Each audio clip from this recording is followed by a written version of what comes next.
Hello viewers, welcome to Kiran's classroom. आज हम पढ़ेंगे आपकी बुक का 6th पोएम डेफोडिल्स। डेफोडिल्स का मतलब होता है a tall yellow flower that grows in the spring. ये लिखा गया विलियम वर्ड्सवर्थ के द्वारा। विलियम वर्ड्सवर्थ एक इंग्लिश रोमांटिक पोएट थे और इन्होंने सैमुअल टेलर कॉलरिज के साथ मिलकर इंग्लिश लिटरेचर में रोमांटिक एज को लॉन्च किया था। ये पोएम एक ट्रिब्यूट है ब्यूटीफुल डेफोडिल्स को और साथ में नेचर को। The joy, the cheerfulness, the comfort the nature brings to us, उसको एक ये ट्रिब्यूट है, श्रद्धांजलि है। अब चलिए देखते हैं बॉक्स में क्या लिखा हुआ है। No study of English literature is complete without a reading of William Wordsworth. He is perhaps the greatest of the romantic poets. तो ये बहुत ही इंग्लिश लिटरेचर के बहुत ही एक महान पोइट रहे हैं। इंग्लिश लिटरेचर इनके पोएम्स के स्टडी के बिना कंप्लीट नहीं हो सकती है। It was he who railed for the use of everyday language, common people and things in poetry. Wordsworth was a great lover of nature and this poem was inspired by a real life experience. तो ये इन्होंने ही common language को use करना poetry में, literature में start किया था ताकि आम लोग भी उसे समझ सकें। और वो नेचर के बहुत ही ग्रेट लवर थे। और ये पोएम जो है स्पेशली उन्होंने नेचर से इंस्पायर होके अपने रियल लाइफ के एक इंसिडेंट से इंस्पायर होके उन्होंने ये पोएम लिखा है।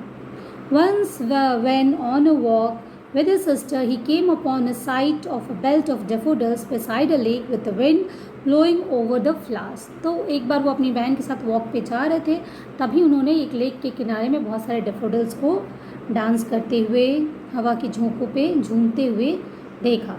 The sight of this vast expanse of yellow flowers inspired Wordsworth to write this remarkable poem. तो ये जो नज़ारा उन्होंने देखा, पीले रंग के फ्लावर्स का हवा के झोंकों के साथ झूमना, तो ये नज़ारा उनको इतना ब्यूटीफुल लगा, इतना ज़्यादा वो इंस्पायर हो गए इस नज़ारे से कि उन्होंने ये पोएम लिख डाला। He goes on to tell the reader that long after he had this experience, the mere memory of the sight would lift his spirits when he felt dejected or depressed.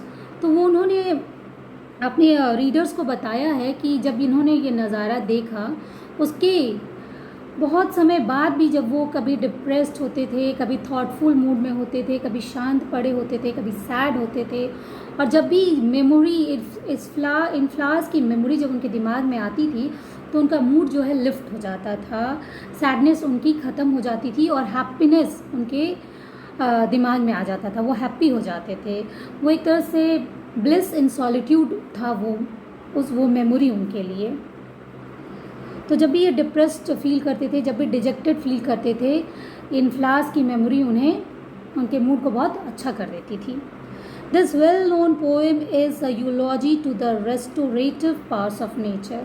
तो nature हमें कितना happiness दे सकता है और उसका नज़ारा जो हमारे दिमाग में स्टोर हो जाए और वो कभी भी हमारे मूड को लिफ्ट करने का जो पावर रखता है नेचर, उसके ऊपर ये फोकस कर रहा है पोएम। चलिए अब लाइन बाय लाइन पढ़ते हैं। Wander lonely as a cloud. तो पोइट कहते हैं वैंडर्ड मतलब क्या होता है, इधर उधर बेवजह घूमना। I wandered lonely as a cloud, बादलों की तरह मैं इधर उधर घूम रहा था बेवजह। That floats on high over vales and hills. Vales का मतलब था वैलीज़, वो बादल जो वैलीज़ के ऊपर, हिल्स के ऊपर यहाँ वहाँ घूमते हैं। When all at once I saw a crowd, a host of golden daffodils. और तभी मुझे अचानक दिखाई दिया एक भीड़, a host of golden daffodils. Host का मतलब होता है person who invites guests to his or her house. Hindi में जिसे मेज़बान कहते हैं, जो गेस्ट को अपने यहाँ बुलाता है और उसका स्वागत करता है।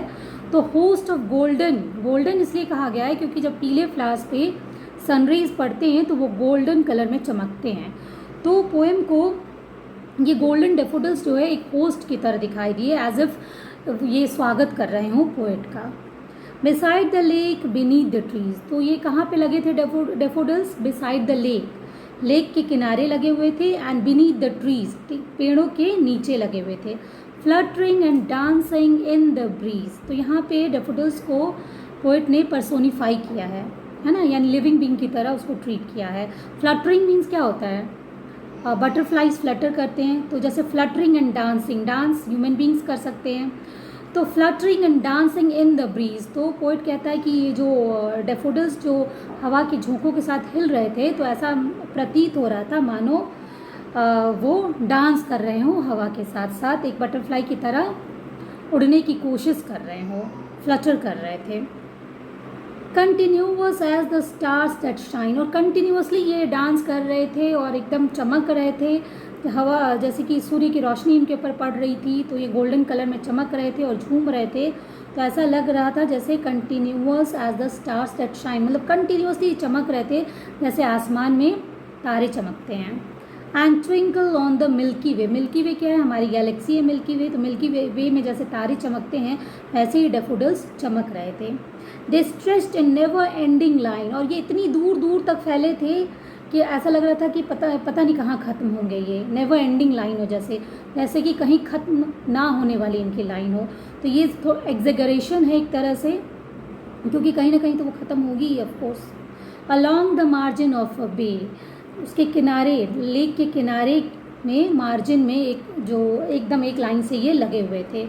10,000 saw I at a glance, तो पोइट कहते हैं कि एक ही ग्लांस में, एक ही नज़र में, एक झलक में मैंने 10,000 डेफोडिल्स देखे। तो ये भी एग्जेगरेशन है 10,000, क्योंकि जब भी एक झलक हम देखते हैं किसी चीज़ को तो काउंट नहीं कर सकते हैं, तो ये बढ़ा चढ़ा के बोला गया है, एग्जेगरेशन है।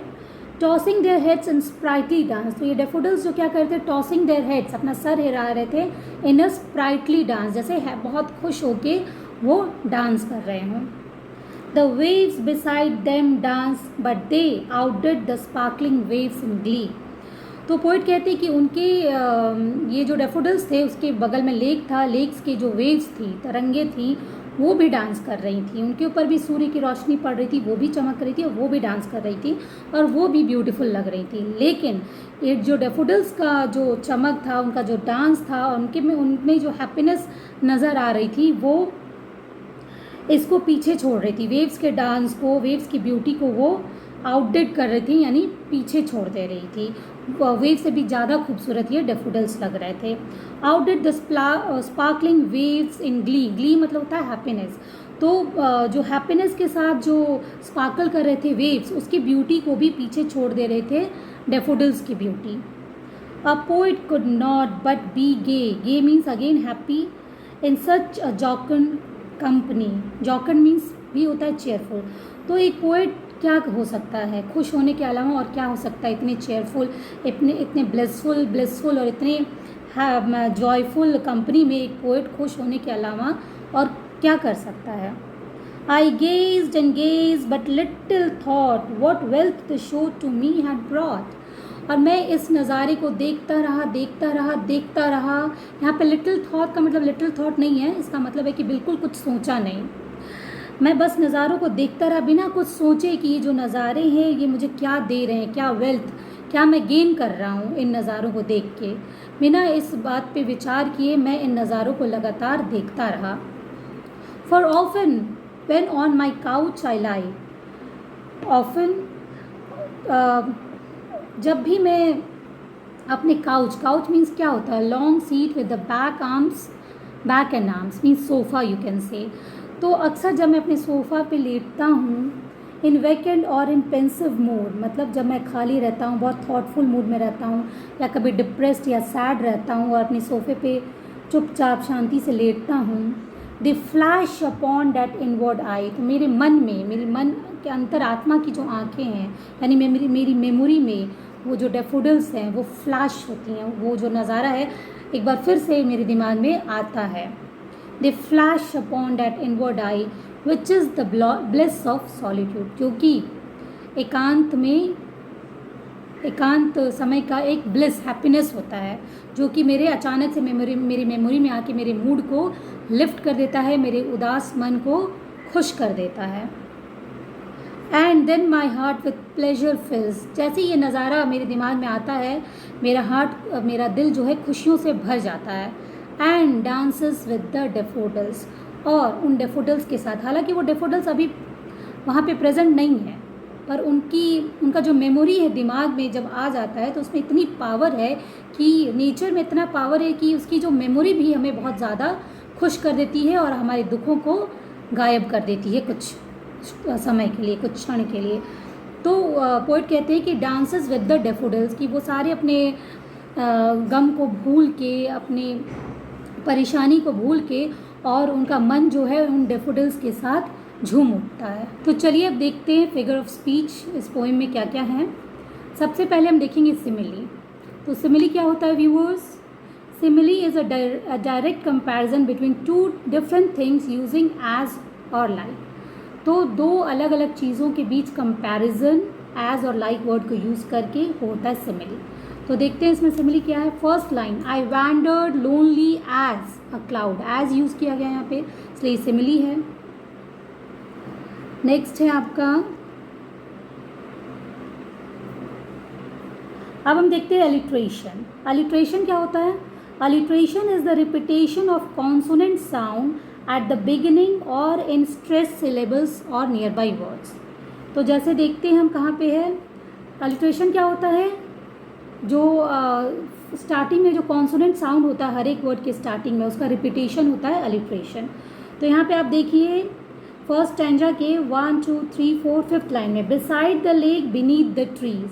बिसाइड का बी और बीनीथ का बी, ये अलिट्रेशन है। फिर अब आप देखिए last line, and dances with the daffodils. Dance का डी और डेफोडिल्स का डी अलिट्रेशन है। अब हम देखेंगे हाइपरबोली। हाइपरबोली क्या होता है?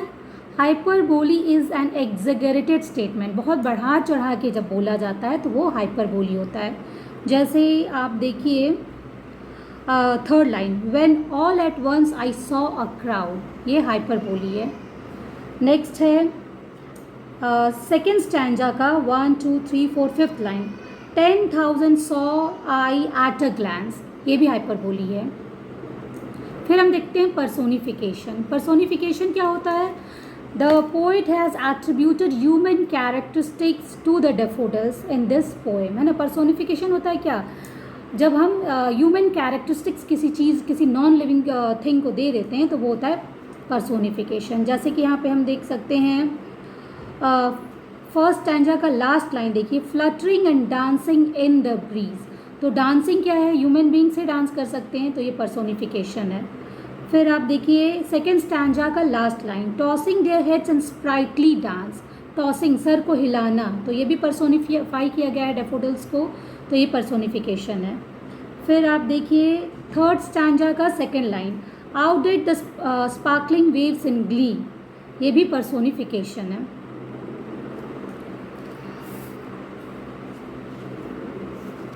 Okay guys, that's all for today. Thanks for watching.